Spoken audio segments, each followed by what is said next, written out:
Assalamualaikum warahmatullahi wabarakatuh.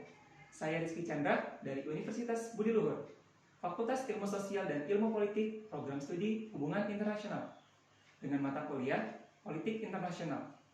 Saya di sini ingin menjelaskan tentang apa itu perang dan damai. Apa sih perang dan damai itu? Perang terbagi menjadi 3 filosofi. Yang pertama, filosofi politik. Di politik ini, yang menjadi tokoh utamanya adalah Karl von Clausewitz, yang mana definisi perang menurut beliau adalah an act of violence intended to compel our opponents to fulfill our will. Yang mana berarti suatu tindakan kekerasan yang dimaksudkan untuk memaksa lawan kita memenuhi keinginan kita. Selain pernyataan itu, beliau juga menuturkan war is like a duel but on an extensive scale, dan war is the continuation of policy by other means.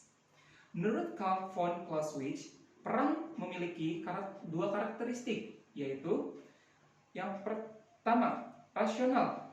Pengerahan pasukan berbasis kalkulasi rasional oleh otoritas politik untuk mencapai tujuan tertentu. Yang kedua, nasional. Otoritas politik berada dalam negara berdaulat. Filosofi kedua yaitu filosofi eskaatologis, yaitu tentang akhir dunia, yang mana filosofis ini percaya bahwa perang adalah bagian dari grand design yang terkait dengan Tuhan, alam, dan manusia. Dalam eskaatologis ini menjadi 2 varian, yaitu yang pertama, mesianik. Grand design telah eksis, misalnya memaksakan perdamaian dunia, lalu menghindari perang di masa depan. Contohnya, perang salib, jihad globalnya Al-Qaeda, dan khalifah ala ISIS, yang mana mereka memaksakan untuk mendamaikan dunia dengan mengorbankan manusia dalam perdamaiannya. Yang kedua, global. Grand design akan bangkit dari perang terakhir atau final war. Contohnya, Islam dan Kristen, perang akhir zaman yang dipimpin oleh Nabi Isa atau Yesus dan Imam Mahdi. Yang kedua, komunis. Perang antar kelas masyarakat yang mana membuat terjadinya perang saudara dan membuat negara hancur dengan sendirinya. Filosofi ketiga yaitu filosofi katalismik atau bencana yang memiliki arti. Perang adalah sebagai bencana bagi sebagian atau seluruh umat manusia, atau perang itu sendiri sebagai momok menakutkan dari Tuhan atau produk ketidakberuntungan dari sistem internasional yang anarki. Katalismik ini memiliki 2 varian. Yang pertama, etnosentrik, atau perang adalah sesuatu yang pasti menimpa kita. Spesifiknya, perang adalah ancaman dari pihak lain terhadap kita. Perang bukanlah sesuatu yang menguntungkan. Yang kedua, global. Perang adalah bencana yang berdampak bagi seluruh manusia. Tidak ada satupun yang mengalami tanggung jawab atau tidak satupun pihak yang diuntungkan. Maka, fokus filosofi ini adalah prevention of war atau pencegahan perang. Setelah tahu pengertian perang, pasti kita ingin tahu penyebab perang. Sebenarnya, apa sih penyebab perang itu? Yang pertama, penyebab perang psikologis. Yang psikologis ini terbagi menjadi 2. Pertama, peperangan adalah suatu jenis tingkah laku dari sekian banyak tingkah laku manusia di dunia ini. Yang kedua, karena perang adalah tingkah laku, maka penyebab perang dapat dilihat dari beberapa pendekatan yang terkait dengan kepribadian manusia. Yang kedua, kultural atau ideologis, yang terbagi menjadi perbedaan dalam pandangan dan nilai-nilai di antara anggota masyarakat nasional maupun internasional. Yang ketiga, ekonomi, terbagi menjadi 3, yaitu pertama, untuk meningkatkan taraf hidup atau standard of living. Yang kedua, adanya hambatan-hambatan dalam perdagangan. Yang ketiga, adanya motif keuntungan dari penjualan alutsista perang. Yang keempat, kaitan kolonialisme dan imperialisme dan kapitalisme.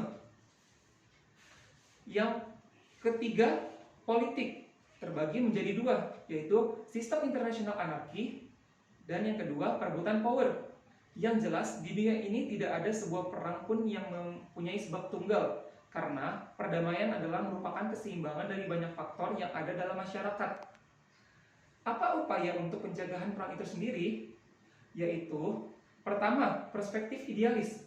Perspektif idealis terbagi menjadi 3. Yang pertama, peperangan adalah tindak kejam tak bermoral. Yang kedua, perlunya dibentuk organisasi internasional yang akan menyediakan suatu forum bagi negara-negara untuk merundingkan perbedaan-perbedaan yang terjadi di antara mereka. Yang ketiga, kepatuhan terhadap norma dan aturan bersama. Yang kedua, perspektif realis. Perspektif realis terbagi menjadi dua. Yang pertama, kebijakan yang didasarkan oleh power atau kekuatan akan mampu mewujudkan keamanan global. Yang kedua, perdamaian bisa dijamin apabila tercipta suatu perimbangan kekuatan, baik sebagai potensi daya tempur maupun potensi daya tangkal. Yang ketiga, perspektif liberalisme klasik. Perspektif liberalisme klasik terbagi menjadi dua. Yang pertama, percaya bahwa ada harmoni kepentingan yang bersifat alami di antara bangsa-bangsa di dunia. Yang kedua, bahwa perdagangan bebas akan memfasilitasi terbentuknya harmoni ini dan mempromosikan perdamaian. Yang keempat, perspektif ekonomi politik. Perspektif ekonomi politik terbagi menjadi dua. Sistem politik domestik menentukan. Yang kedua, sistem demokratis membuat kalkulasi atau untung rugi perang jauh lebih rumit ketimbang sistem non-demokratis. Dengan tercegahnya perang, maka terjadilah kedamaian di seluruh dunia. Maka dari pembahasan di awal tentang perang dan damai, tapi apakah kalian tahu apa yang definisi damai itu sendiri? Definisi damai adalah dapat berarti sebuah keadaan tenang. Damai dapat juga menggambarkan keadaan emosi dalam diri.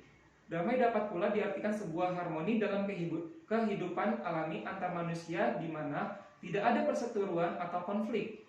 Dan akhirnya, damai juga dapat berarti kombinasi dari definisi-definisi di atas. Jadi, kesimpulan dari pembahasan di atas, jika terjadinya perang, maka setelah perang pasti akan adanya damai. Dan begitu sebaliknya, karena perang dan damai saling berkaitan satu sama lain. Sekian dari presentasi saya tentang perang dan damai. Jika ada kesalahan, mohon dimaafkan. Wassalamualaikum warahmatullahi wabarakatuh.